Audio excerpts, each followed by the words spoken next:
Muy buenos días a todos, muchas bendiciones. Que la paz del Señor esté con cada uno de ustedes en este domingo. Que Dios respalde sus proyectos familiares, personales, y que en todo momento sepamos que no estamos solos, que contamos con un Dios que a cada instante de nuestras vidas, aún en los momentos de debilidad, los momentos en que nos creemos aislados, Él está a nuestro lado. Y hoy estamos tratando de un tema sui generis que a usted le va a llamar mucho la atención, lo que vamos a estar hablando aquí, porque vamos a tratar acerca de Halloween, ese evento, esa festividad que se realiza por estos días de finales de octubre, donde mucha gente vuelca sus esfuerzos, sus recursos a obtener las más disímiles elementos de decoración para celebrar Halloween. Las máscaras más grotescas, los elementos tal vez más siniestros, todo aquello que envuelve esta festividad que se ha hecho tan generalizada y va tomando más fuerza. En un inicio, los países que celebraban Halloween eran 2 o 3 países, no más. Pero vemos hoy cómo esto se ha expandido a América Latina, a Asia e incluso a Europa continental y ya en muchos lugares del mundo. Se trata de una manera u otra, según el contexto, pero siempre bebiendo de la fuente de donde nació esta festividad. Se trata de celebrar Halloween. ¿Y qué es Halloween? ¿Cómo surge Halloween? ¿Cuál es la génesis de Halloween y qué significa? Vamos a ver que encontramos una alusión a algo parecido al Halloween actual, con su diferencia en el tiempo y en el contexto histórico y social. En los celtas. Los celtas fueron grupos que vivieron en Europa durante el segundo milenio antes de Cristo. Fíjense la distancia en el tiempo.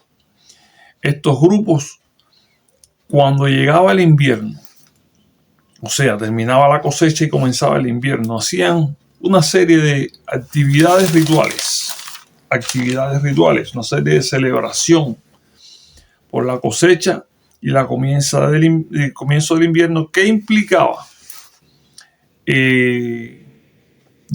poner una comida para los espíritus, o el uso de hacer hogueras o fogatas, porque ellos entendían en su cosmovisión religiosa que en esta fecha se entremezclaba el mundo espiritual con el mundo material. O sea, los espíritus cruzaban esa barrera del mundo espiritual y se unían al mundo material. O sea, creían en la transmigración de las almas. Entonces tiene una edad de más de 2000 años el inicio de esta actividad, festividad, evento, como se le quiera llamar. Posteriormente, este evento se va diseminando, llega a Francia, Escocia, Irlanda. Es precisamente de Irlanda donde nace la famosa calabaza. Los irlandeses, cuando emigran a América, al continente americano, que hoy se llama Norteamérica, Canadá, traen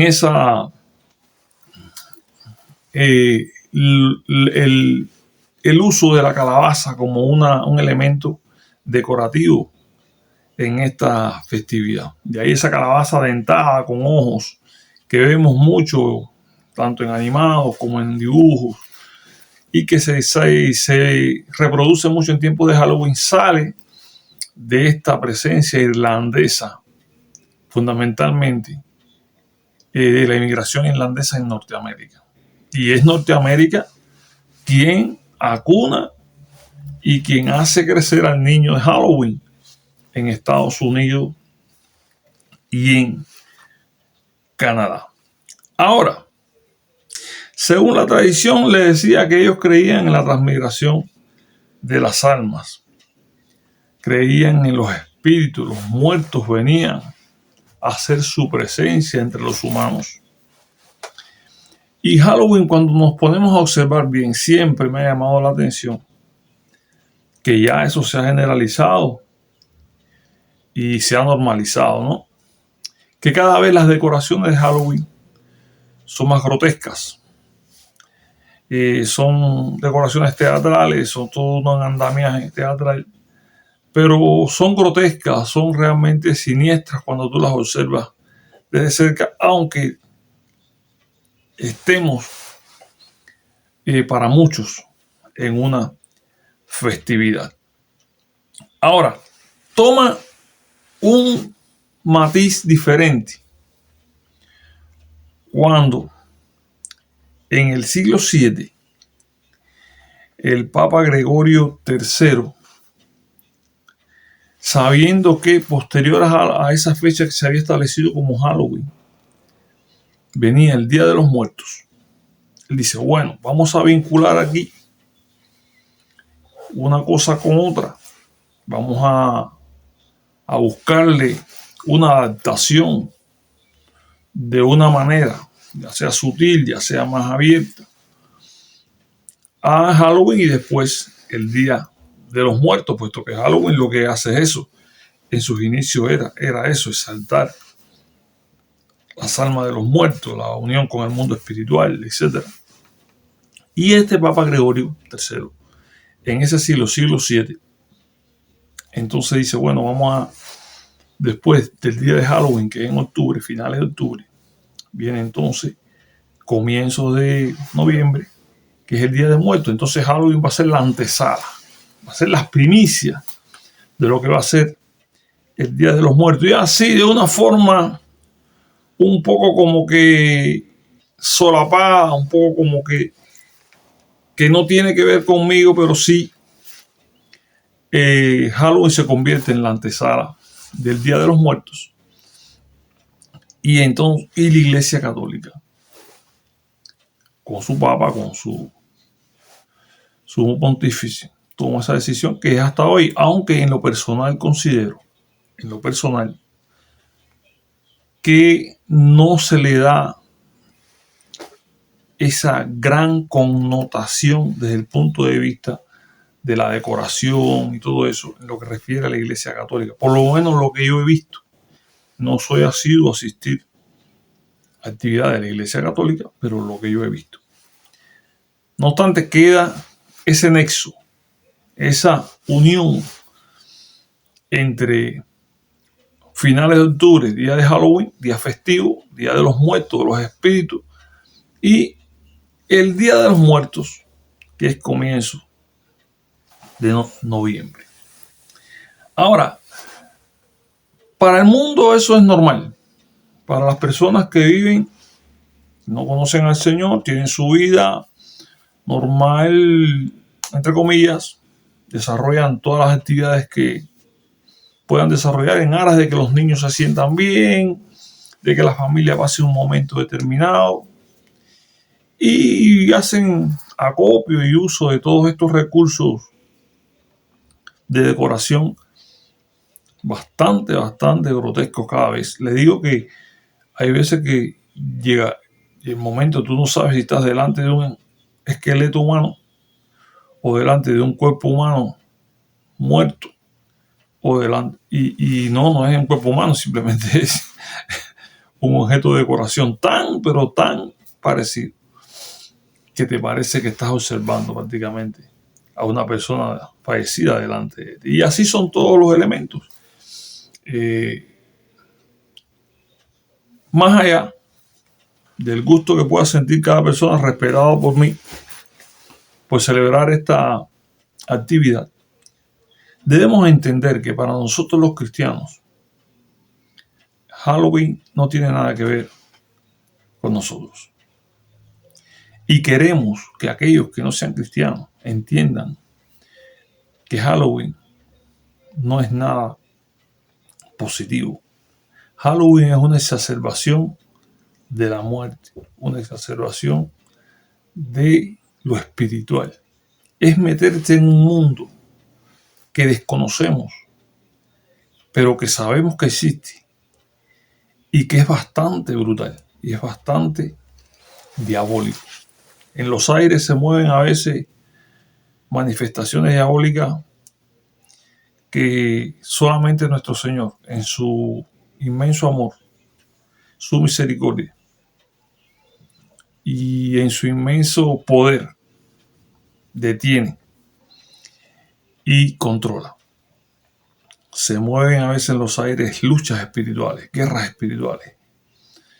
Por la Biblia nos dice que nuestra guerra no es contra carne ni sangre, sino contra huestes espirituales de maldad. ¿Dónde?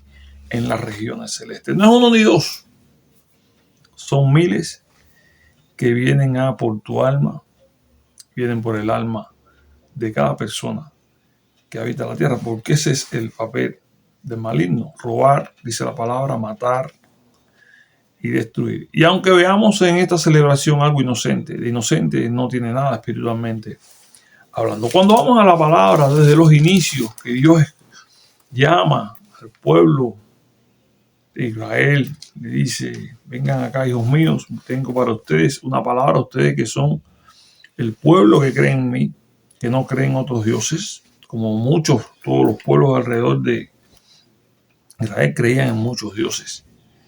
Hay prácticas que ustedes no pueden hacer, hay cosas que hacen esos pueblos que ustedes no pueden practicar, porque yo soy su Dios y ustedes tienen que obedecer lo que yo como su padre le estoy orientando. Y vamos entonces a Deuteronomio y se lo voy a leer literal. ¿Qué le deja Dios a su pueblo en ese momento? Su pueblo, que en aquel momento era el escogido para cumplir su plan mesiánico, pero dentro del cual también él tenía previsto que injertarnos a nosotros, bien, como seres humanos, como hijos de Dios, que fuésemos injertados a ese árbol y que naciéramos también como hijos de Dios. La iglesia, más allá de una institución, que somos nosotros los cristianos, los que vivimos hoy y han vivido antes y vivirán después de nosotros, fuimos injertados dentro de ese pueblo y por tanto la palabra que él dejó para sus hijos en aquel tiempo, para su pueblo, nos las deja a nosotros hoy, que somos también parte de ese pueblo. Y dice así Deuteronomio, capítulo 18, versículo 9. No aprendáis a hacer según las abominaciones de aquellas naciones. Es decir, lo primero que le dice: hay muchas naciones alrededor tuyo que practican cosas que son abominables. Por tanto, no aprendáis a hacerlas. No la hagáis. No los imitéis. No seas como ellos. Y continúa en el versículo 10. No se ha hallado en ti quien practique adivinación, ni encantador, ni quien consulte a los muertos. Clara la palabra. Y entonces decimos: pero ¿qué tiene que ver eso? El que no conoce al Señor, dice, con que yo celebre Halloween. Es un mundo espiritual en el que le estás metiendo. Estás rompiendo una barrera y estás haciendo un llamado, le estás dando un espacio a que esas entidades espirituales le estás abriendo las puertas para que entren en tu casa, en tu familia, en tus hijos. Por eso, como cristianos, tenemos que ser cuidadosos y entender que el maligno no viene disfrazado de maligno. No viene con una cara fea, no viene como un esqueleto, con una guadaña, no viene como un monstruo, viene como un ángel de luz. Y se manifiesta a través de ¿qué? Entre otras cosas, entre estas aparentes festividades inofensivas. ¿Y quiénes son los que participan en ella? Aquellos que tienen corazón puro, que son inocentes, a lo que Cristo dijo que los dejaran ir a Él, que debíamos de ser como ellos para entrar al reino de los cielos, que son los niños.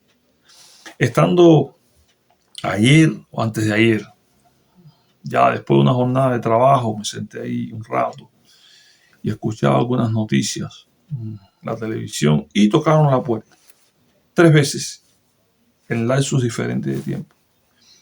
Eran niños y niñas enmascarados, con vestidos de esto, de negro, vestidos de negro, cositas, con una cestica pidiendo caramelos, dulces, porque en su inocencia, en su desconocimiento, lo hacen. Pero le pedimos a Dios que tenga misericordia de ellos y le pedimos a los padres que analicen bien espiritualmente lo que están haciendo. Y a los que son cristianos no hay ni que hablar de eso. Para nosotros no hay ningún tipo de actividad que se aleje de lo que Dios dice que podamos aceptarla. Entonces, mis hermanos, nada, Halloween va a seguir, va a terminar el día. Al otro día las personas seguirán con su Día de los Muertos, recordando a sus difuntos. Tienen derecho, si quieren recordarlo, lo recuerdan, se sientan, se apartan un momento y piensan en ellos y oran. Pueden hacer eso, no está vedado, no está vetado. Lo que sí no debemos es transgredir la línea donde el mundo espiritual para nosotros, que conocemos lo que es, conocemos lo que significa, pero desconocemos a veces la gravedad de inmiscuirnos en ese mundo espiritual. Hay personas que a veces son poseídas por demonios. Hemos visto, y no precisamente en películas de Hollywood, reales, las manifestaciones de estos seres abominables en seres humanos. Es lo más desagradable que puede existir. Y lo más trágico es que a veces muchas personas acuden a recursos nada aceptados por Dios, porque ya no les queda otra opción, porque no ven salida. Y dice, bueno, lo único que me queda es esto,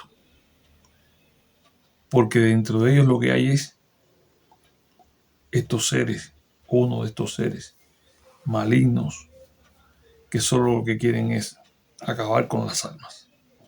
Entonces nada, mis hermanos, los llamamos sobre todo a los que son cristianos a saber que Halloween no tiene nada que ver con nosotros. Oramos para que ninguna potestad espiritual a través de estas fiestas y de estos días de difuntos, de muertos, pueda entronizarse sobre nuestro pueblo, sobre nuestra ciudad, sobre nuestra nación, sobre nuestra familia. Y a los que no son cristianos le pedimos, cuida de tus niños. Hay muchas formas de que los niños se diviertan, hay muchas formas de que los niños pasen momentos divertidos sin tener que acudir a todas estas artimañas que se han inventado y que desgraciadamente, porque es así, son usadas por los negociantes, la gente que tiene negocio, que tiene comercios, para hacer grandes ganancias. Lo mismo en Navidad, que lo mismo en la fiesta de Halloween, que cualquier otro de estos eventos, vendiendo cosas, productos, todos estos artefactos que se utilizan en estas festividades. Entonces nada, que Dios nos bendiga, que Dios nos permita seguir viviendo conforme a su palabra, que Dios derrame misericordia sobre cada una de las personas que nos rodean, que no tienen el conocimiento ni el resplandor de la luz de Cristo en sus corazones. Que Dios trate con estos niños, los guarde, los cuide de cualquier maldad, e incluso con los padres, que siembre en su corazón, en lo más profundo de su corazón, la necesidad de que sus hijos sean apartados de este tipo de prácticas. Entonces nada, que Dios les bendiga y oremos. Oremos. Hay pueblos hoy, ciudades enteras. Se lo digo porque lo veo día a día, aplastados por huestes espirituales de maldad, víctimas y esclavizados por lo que el maligno quiere hacer con el mundo, desviarlos de la atención del evangelio. Y muchas iglesias enfocadas en tantas cosas, en tantísimas cosas, y no estoy hablando solamente de actividades para los miembros, que eso es bueno, interactuar con los miembros, no. En tantísimas cosas que han olvidado el propósito para el cual Dios nos creó como su pueblo. Entonces, nada, que Dios nos dé sabiduría, que Dios nos respalde, que Dios derrame su espíritu sobre cada nación de esta tierra y antes de que Él venga traiga un gran avivamiento, donde no va a ser el hombre, el pastor, el presbítero, no va a ser el que tenga el mayor rango del mundo, va a ser el mismo Dios quien haga venir a miles y miles de personas al conocimiento del evangelio y al arrepentimiento de sus pecados. Que Dios les bendiga y nos vemos en el próximo video.